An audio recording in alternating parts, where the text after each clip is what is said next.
आज एक ऐसी स्ट्रैटेजी मैं आपके साथ शेयर करने जा रहा हूं जो हो सकता है सिग्नल कम जनरेट करती हो, लेकिन जो सिग्नल इस स्ट्रैटेजी के तहत जनरेट होता है उसकी सक्सेस रेशो कम से कम भी 80% है। जी बिल्कुल। और इसकी वजह यह है कि इस स्ट्रैटेजी में 3 स्ट्रॉन्ग टेक्निकल इंडिकेटर्स हमें एक ही डायरेक्शन में सिग्नल प्रोवाइड करते हैं।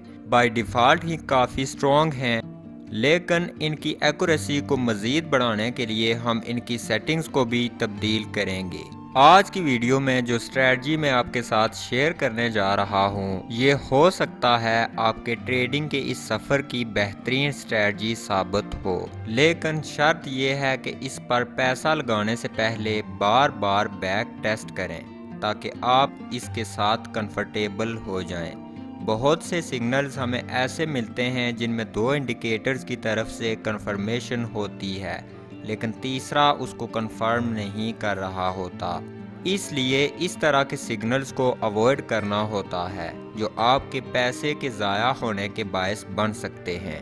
एक चीज़ याद रखें, अगर आप दिन भर एक स्ट्रैटेजी के साथ जुड़कर बैठे रहते हैं और आपको कोई सिग्नल नहीं मिलता, तो भी आपने सब्र करना है। आपने ब्लाइंडली किसी भी ट्रेड में एंट्री नहीं लेनी। अपने कैपिटल को सेफ रखें। अपॉर्चुनिटीज आती रहती हैं। जब तक आपका कैपिटल सेफ है आप प्रॉफिट में हैं। तो याद रखें, इस स्ट्रेटजी पर पैसा लगाने से पहले इसको बार बार बैक टेस्ट करना है, फिर आपने पैसा लगाना है। तो स्ट्रेटजी की तरफ बढ़ते हैं, लेकिन उससे पहले अगर अभी तक आपने हमारे चैनल को सब्सक्राइब नहीं किया तो कर दें ताकि आने वाली वीडियोस आप तक पहुंचती रहें। सबसे पहले आपने ट्रेडिंग व्यू पर आ जाना है और कोई भी टाइम फ्रेम ओपन कर लेना है। आप इस स्ट्रेटजी के तहत किसी भी टाइम फ्रेम को ट्रेड कर सकते हैं। उसके बाद इंडिकेटर मेन्यू पर आ जाना है और सर्च बार में MACD टाइप करना है। Moving average convergence and divergence को सिलेक्ट कर लेना है और चार्ट पर ऐड कर देना है।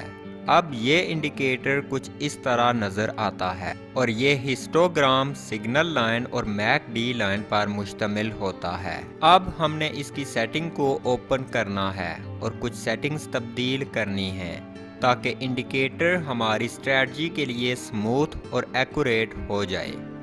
पहले स्टाइल टैब में हमने हिस्टोग्राम और मैकडी लाइन को अनचेक कर देना है, क्योंकि इस स्ट्रेटजी में इन दोनों की हमें कोई ज़रूरत नहीं। उसके बाद हमने सिग्नल लाइन और ज़ीरो लाइन को थोड़ा हाईलाइट करना है ताकि थोड़ा वाज़िया नज़र आ सकें। उसके बाद हमने इनपुट टैब में आ जाना है और फास्ट लेंथ ऑप्शन को 15 से तब्दील कर देना है। उसके बाद सिग्नल स्मूथिंग को भी 1 से तब्दील कर देना है और फिर ओके पर क्लिक कर देना है। अब हम इस इंडिकेटर को इस्तेमाल करते हुए ट्रेड कैसे करेंगे। मैकडी एक बहुत ही सिंपल सा इंडिकेटर है और अगर आप सिर्फ 2 कंडीशंस को ही कंसीडर कर लें तो आप इसको अकेले भी इस्तेमाल कर सकते हैं। जब कभी सिग्नल लाइन ज़ीरो लाइन को ऊपर की तरफ क्रॉस करे, इसका मतलब होता है कि हम एक अप ट्रेंड में हैं और हम सिर्फ बाय ट्रेड्स ले सकते हैं। तो जब ये कंडीशन मिल जाए आप बाय ट्रेड में एंटर हो सकते हैं। उसके बाद सेल सिग्नल्स के लिए कंडीशंस बिल्कुल उसके बरअक्स हैं। अगर सिग्नल लाइन ज़ीरो लाइन से नीचे है तो हमें बताती है कि हम एक डाउन ट्रेंड मूवमेंट में हैं और हम सिर्फ सेल पोजीशंस ही ले सकते हैं। तो जैसे ही कंडीशन मिल जाए हम एक सेल ट्रेड में एंटर हो सकते हैं। लेकिन अगर हम इस इंडिकेटर को अकेले इस्तेमाल करेंगे तो हमें कुछ मसाइल हो सकते हैं। जैसे कि यहाँ पर आप देख सकते हैं कि मार्केट जैसे ही एक रेंजिंग जोन में दाखिल होती है बहुत से फेक सिग्नल्स जनरेट होते हैं। तो इस सिचुएशन से बचने के लिए और फेक सिग्नल्स को फिल्टर आउट करने के लिए हमें मज़ीद इंडिकेटर्स की ज़रूरत है। तो इंडिकेटर ऐड करने के लिए आपने इंडिकेटर मेन्यू में आ जाना है और सर्च बार में QQE क्रॉस टाइप कर देना है। टाइप करने के बाद आपने इस इंडिकेटर को सिलेक्ट करना है और चार्ट पर ऐड कर देना है। अब ये इंडिकेटर कुछ इस तरह नज़र आता है। लेकिन हमने इसकी कुछ सेटिंग्स तब्दील करनी है। उसके लिए आपने इंडिकेटर की सेटिंग्स में आ जाना है, स्टाइल टैब पर क्लिक करना है और इन चंद ऑप्शंस को अनचेक कर देना है।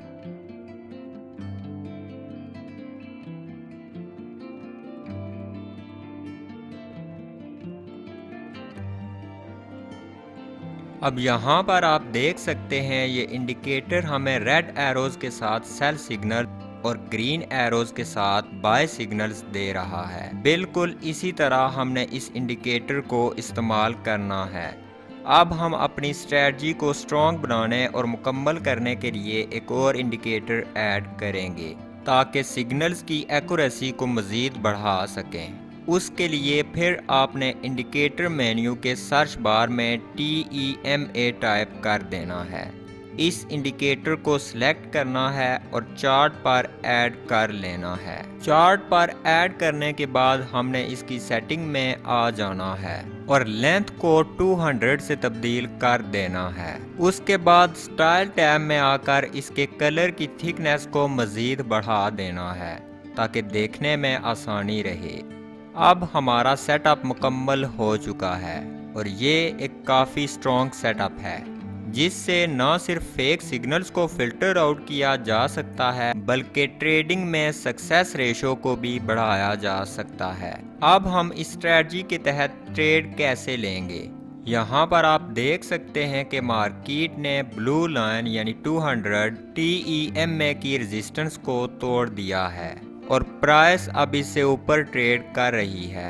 इसका मतलब है हम एक अप ट्रेंड मूवमेंट में इंटर हो चुके हैं और ट्रेंड बुलिश हो चुका है। ये बेहतरीन है। उसके साथ साथ अगर हम देखें तो QQE क्रॉस ने भी ग्रीन एरो के साथ बाय लेबल प्रिंट कर दिया है। इसका मतलब है हमारे पास दो कंफर्मेशंस आ चुकी हैं। अब तीसरी और आखिरी कंडीशन के लिए हमने MACD की तरफ देखना है। यहाँ पर आप देख सकते हैं कि TEMA और QQE क्रॉस की कंफर्मेशंस के बावजूद MACD इस सिग्नल को कंफर्म नहीं कर रहा क्योंकि सिग्नल लाइन जीरो लाइन से नीचे है, जिसका मतलब है कि मार्केट अभी भी बेरिश मोमेंटम में है। तो अब यहाँ पर हमने ट्रेड नहीं लेनी बल्कि मोमेंटम के बुलिश होने का इंतज़ार करना है। अब यहाँ पर आप देख सकते हैं सबसे पहले प्राइस 200 TEMA से ऊपर है, मतलब ट्रेंड बुलिश है। उसके साथ साथ QQE ने भी ग्रीन एरो के साथ बाय लेबल प्रिंट कर दिया है। उसके बाद इस बार MACD की सिग्नल लाइन भी जीरो लाइन से ऊपर है, जिसका मतलब है कि मोमेंटम भी बुलिश है। अब जबकि तीनों कंडीशंस यहाँ पर मिल चुकी हैं, हम एक लॉन्ग यानी बाय पोजीशन में इंटर हो सकते हैं। स्टॉप लॉस हमने रीसेंट स्विंग लो से नीचे रखना है। यहाँ पर चूँकि 200 TEMA की सपोर्ट नज़दीक ही है, इसलिए हम उसके नीचे भी स्टॉप लॉस रख सकते हैं। टेक प्रॉफिट हमने रिस्क के 2 गुना कर लेना है। यहाँ पर आप देख सकते हैं कि हमारे इंटर होने के बाद प्राइस ने ऊपर की तरफ कितना अच्छा मूव लिया। अब एक सेल पोजीशन के लिए कंडीशंस बिल्कुल उसके बरअक्स होंगी जो हमारे पास लॉन्ग पोजीशन में थी। यहाँ पर आप देख सकते हैं कि प्राइस 200 TEMA से नीचे है, यानी ट्रेंड बेरिश है। उसके बाद QQE क्रॉस रेड एरो के साथ सेल लेबल प्रिंट कर रहा है और MACD की सिग्नल लाइन जीरो लाइन से नीचे जाकर हमारे पास तीनों कंडीशंस को कंफर्म कर रही है। चूँकि यहाँ पर तीनों कंडीशंस मिल चुकी हैं, अब हमने एक सेल ट्रेड में इंटर हो जाना है। स्टॉप लॉस हमने 200 TEMA से ऊपर रखना है, चूँकि ये करीब ही है, इसलिए अगर ये दूर होती तो हम रीसेंट स्विंग हाई देखते। अब टेक प्रॉफिट हमने हमेशा की तरह रिस्क अमाउंट के 2 गुना कर लेना है। स्ट्रेटजी इंतहाई आसान है और बहुत पावरफुल है। इसकी सक्सेस रेशो आपको हैरान कर सकती है। कोई भी सवाल हो तो कमेंट कर दें। अगर आपने कुछ नया सीखा तो वीडियो को लाइक कर दें और चैनल को सब्सक्राइब कर दें। नेक्स्ट टाइम तक खुदा हाफिज़।